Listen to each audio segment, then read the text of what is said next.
Good morning and a warm welcome to you. My name is Maria Aduzakari. You are watching Business Focus on Politics and Business TV. Nigeria, the giant of Africa, rich in different minerals and metals, was once a major exporter of coal, tin and columbite, a trend which encouraged the existence of a vast number of mining companies too.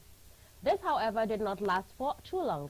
A decade later, the country seems to be focused on producing crude oil, which is still one of the main exchange products in the country. In the second quarter of 2023, the largest contribution to Nigeria's GDP from the mining sector was given by crude oil and natural gas, which covered around 5.6% of our GDP. But the mining sector is reported to be faced with multiple challenges, and its current poor performance can be attributed to various factors, including opaque extraction, insecurity, and organized crime. Enact Africa reports that over the years, policy inconsistency relating to the extractive sector have created disorder across mining sites and activities. According to the report, the lack of comprehensive legislation has facilitated the presence of illegal miners whose activities are characterized by inefficient manual mining techniques, illegal trading of highly prized minerals, severe ecological degradation, spread of diseases, and huge loss of revenue for the government through smuggling.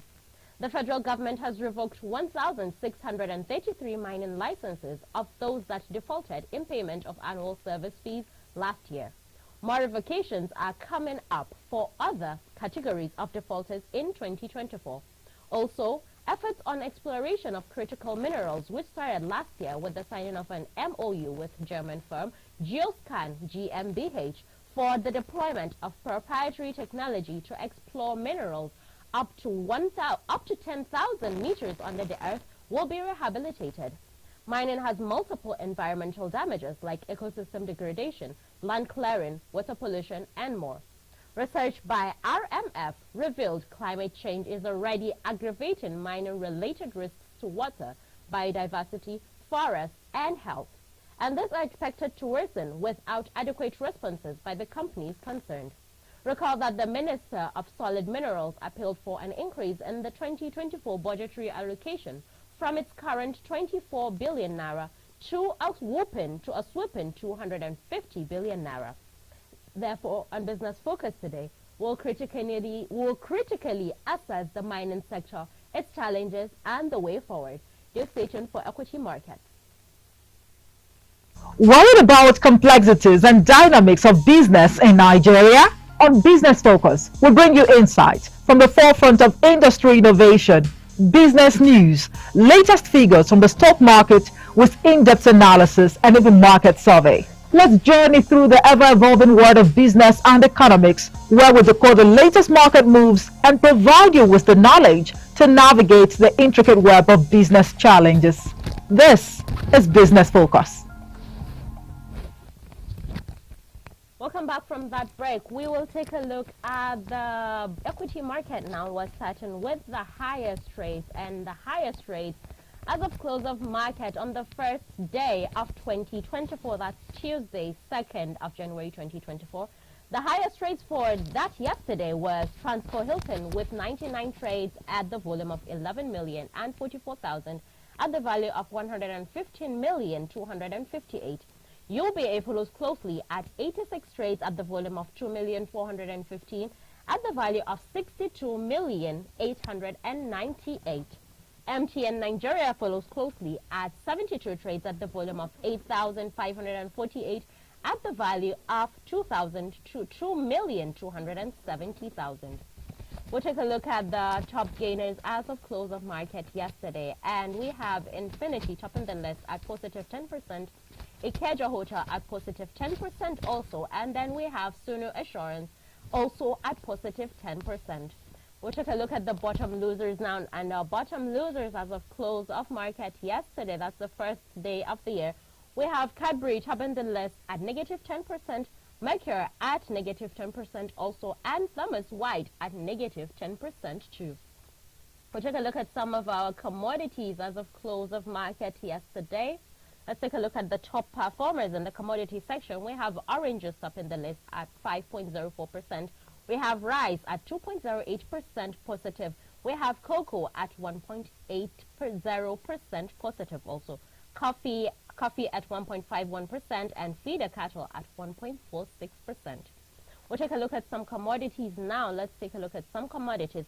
We have precious metals first. We have gold topping the list on that at 0.02%. We have palladium at 0.69%. We have platinum at negative 0.41%. Let's take a look at another commodity.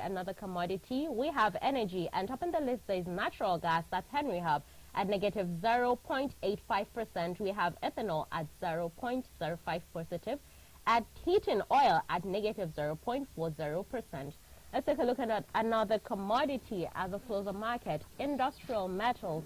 Industrial metals topping that list is aluminum at negative 1.26%. We have lead at positive 5.98%. We have iron ore at positive 0.00%. Let's take a look at the last commodity we have, that's agriculture. Let's take a look at agriculture now. Topping the list on agriculture, we have cotton at positive 0.79%. We have oats at negative 0.47%, and we have lumber at positive 0.74%.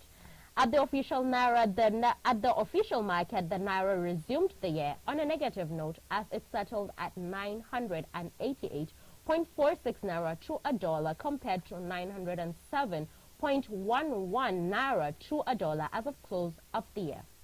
We'll take a short break. We'll come back for the interview segment. Do stay tuned.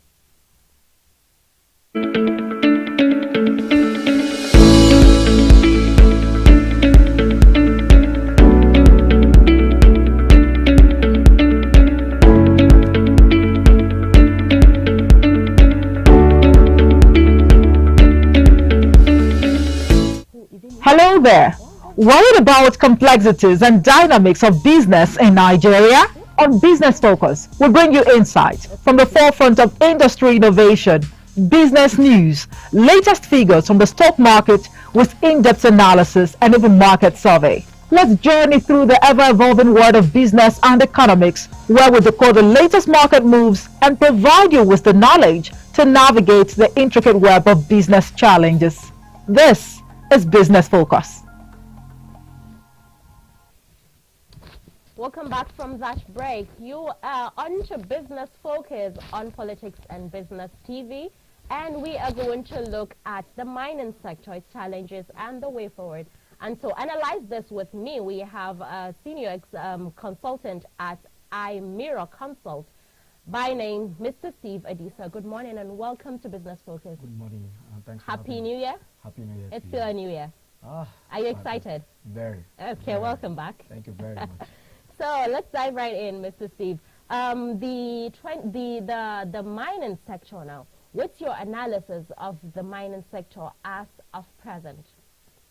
As at present, the mining sector, aside from the oil and gas that is duly tapped, every other resources available within the country are still under mining.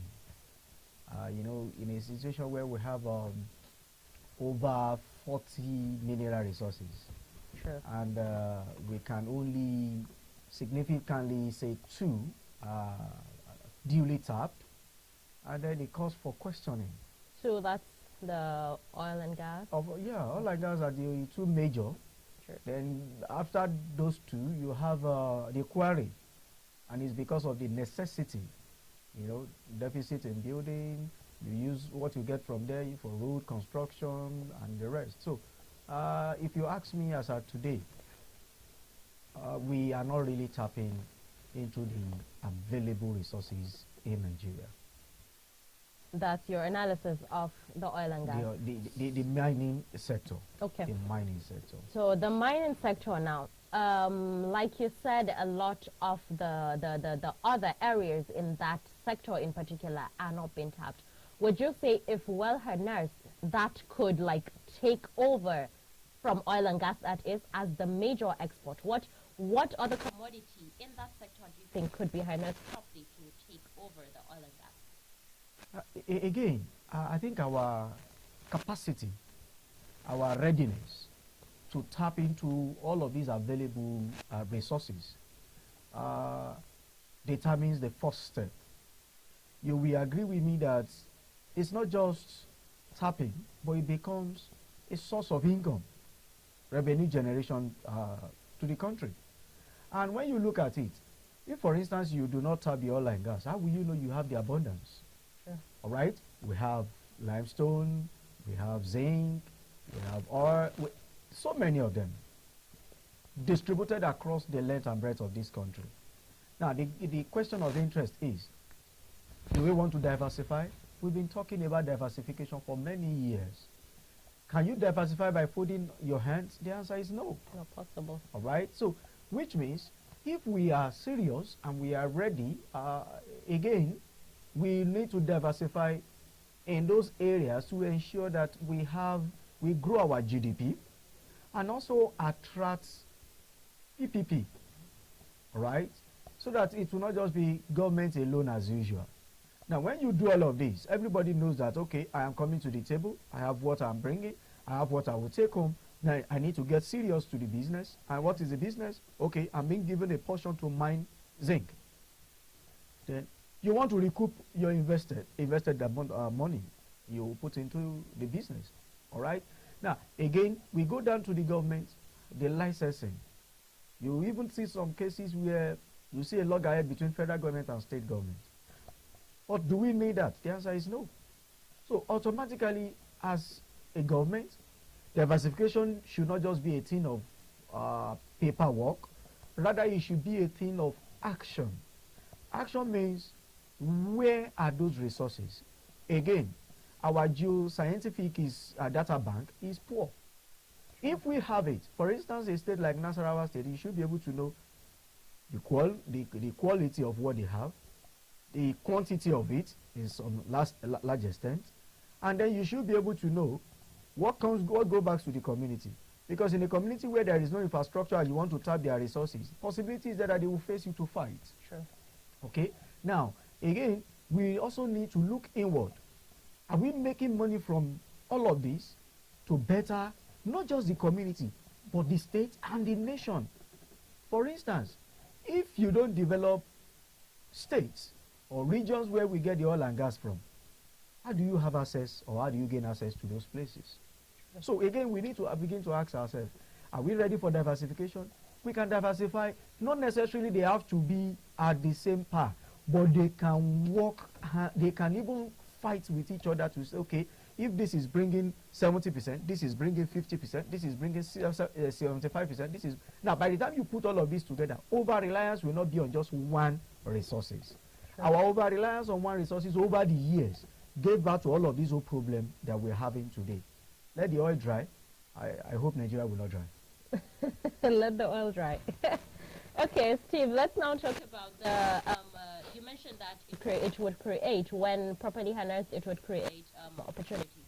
So do you think it would also create job opportunities? Because this sector is like a 7 billion naira sector. That's the potential of that particular sector. Okay, I mean, maybe, you know, statisticians are good at giving us figures.